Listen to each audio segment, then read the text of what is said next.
If you were to give advice to young people who are looking to start their own investment partnership today, what kind of advice would you give? What sort of pitfalls and traps should they try to avoid? And how should they go about forming a partnership? Yeah, so I would say that, even if you start with a very modest sum, let's say, for example, you started with $10,000.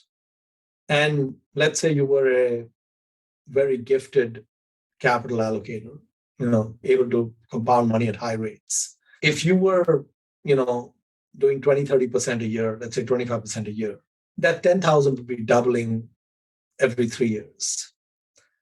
And if you went for 21 years, for example, it would be seven doubles.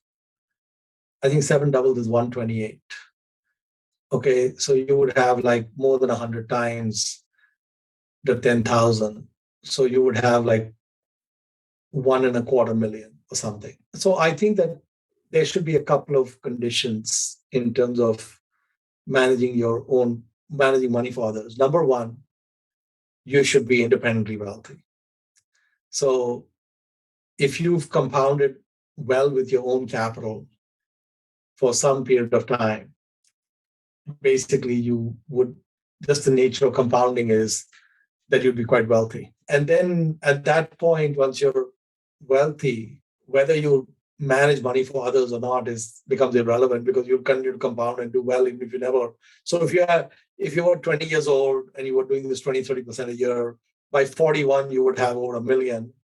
And by 71, you would have over 1 billion without ever adding anything to the 10,000 you started with, without ever managing any money for anyone. So my take is that the first rule should be that you should have proven that you are a great investor, and the proof would be that you'd be independently wealthy. And yeah, if you've done that, then at that point, if you said that you wanted to manage money for others, I think that would be a relatively easy thing to do. In fact, they would find you. A lot of people would find you and want to give you money. You wouldn't even have to spend much time looking for them.